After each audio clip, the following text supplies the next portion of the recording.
ಸ್ವಾಗತ. ವಿವಾದಿತ ದೇವಸ್ಥಾನ ಗೋಡಿಯನ್ನ ದುಷ್ಕರ್ಮಿಗಳು ಸ್ಫೋಟಿಸಿದ ಘಟನೆ ತುಮಕೂರು ಜಿಲ್ಲೆ ಕುಣಿಗಲ್ ತಾಲೂಕಿನ ಪಡುಗೆರೆಯಲ್ಲಿ ನಡೆದಿದೆ. ಇಲ್ಲಿನ ಕೊಲ್ಲಾಪುರದಮ್ಮ ದೇವಸ್ಥಾನದ ಗೋಡಿಯನ್ನ ನಿನ್ನೆ ರಾತ್ರಿ ದುಷ್ಕರ್ಮಿಗಳು ಜಿಲೆಟಿನ್ ಬಳಸಿ ಸ್ಫೋಟಗೊಳಿಸಿದ್ದಾರೆ.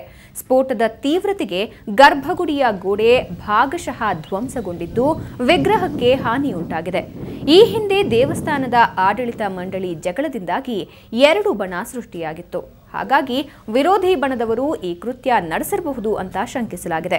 ಅಲ್ಲದೆ ವಿರೋಧಿ ಬಣದವರು ಇದೇ ದೇವರ ಹೆಸರಲ್ಲಿ ಇನ್ನೊಂದು ದೇವಸ್ಥಾನವನ್ನ ನಿರ್ಮಿಸಿದ್ದು ಪ್ರತ್ಯಕ್ಷ ಪೂಜೆ, ಜಾತ್ರೆ ಆಚರಿಸಿಕೊಂಡು ಬರ್ತಾ ಇದ್ದು, ಈ ವಿಚಾರದಲ್ಲಿ 2 ದೇವಸ್ಥಾನದ ಆಡಳಿತ ಮಂಡಳಿಗಳಲ್ಲಿ ಪ್ರತಿ ವರ್ಷ ಮಾತಿನ ಚಕಮಕಿ, ಜಗಳವಾಗ್ತಾ ಇತ್ತು ಎನ್ನಲಾಗಿದೆ. ಈ ದ್ವೇಷದ ಹಿನ್ನೆಲೆಯಲ್ಲಿ ಸ್ಫೋಟ ನಡೆದಿರಬಹುದು ಅಂತ ಹೇಳಲಾಗ್ತಾ ಇದೆ. ಸ್ಥಳಕ್ಕೆ ಎಸ್ಪಿ ರಮಣ್ ಗುಪ್ತಾ ಭೇಟಿ ನೀಡಿ ಪರಿಶೀಲನೆ ನಡೆಸಿದ್ದಾರೆ.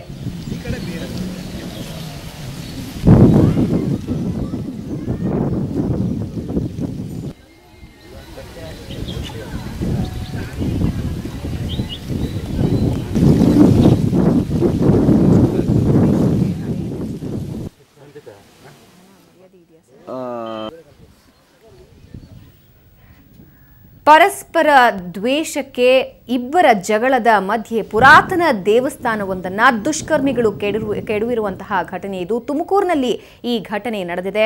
2 ಬಣಗಳ ನಡುವೆ ಇದ್ದಂತಹ ದ್ವೇಷಕ್ಕಾಗಿ ಕಿಡಿಗೇಡಿಗಳು ಈ ಕೃತ್ಯ ನಡೆಸಿದ್ದಾರೆ ಅಂತ ಹೇಳಲಾಗ್ತಾ ಇದೆ. ಜಗಳ 2 ಬಣಗಳ ಮಧ್ಯೆ ಸೃಷ್ಟಿಯಾಗಿತ್ತು. ಹಾಗಾಗಿ ವಿರೋಧಿ ಬಣದವರು ಈ ಕೃತ್ಯ ನಡೆಸಿರಬಹುದು ಅಂತ ಶಂಕಿಸಲಾಗಿದೆ. ಅಲ್ಲದೆ ವಿರೋಧಿ ಬಣದವರು ಇದೇ ದೇವರ ಹೆಸರಲ್ಲಿ ಇನ್ನೊಂದು ದೇವಸ್ಥಾನವನ್ನ ನಿರ್ಮಿಸಿದ್ದು ಪ್ರತ್ಯಕ್ಷ ಪೂಜೆ, ಜಾತ್ರೆ ಆಚರಿಸಿಕೊಂಡು ಬರ್ತಾ ಇದ್ರು. ಈ ವಿಚಾರದಲ್ಲಿ 2 ದೇವಸ್ಥಾನದ ಆಡಳಿತ ಮಂಡಳಿಗಳಲ್ಲಿ ಪ್ರತಿ ವರ್ಷ ಮಾತಿನ ಚಕಮಕಿ, ಜಗಳವಾಗ್ತಾ ಇತ್ತು ಅಂತ ಹೇಳಲಾಗಿದೆ. ಈ ದ್ವೇಷದ ಹಿನ್ನೆಲೆಯಲ್ಲಿ ಸ್ಫೋಟ ನಡೆದಿರಬಹುದು ಅಂತ ಹೇಳಲಾಗ್ತಾ ಇದೆ.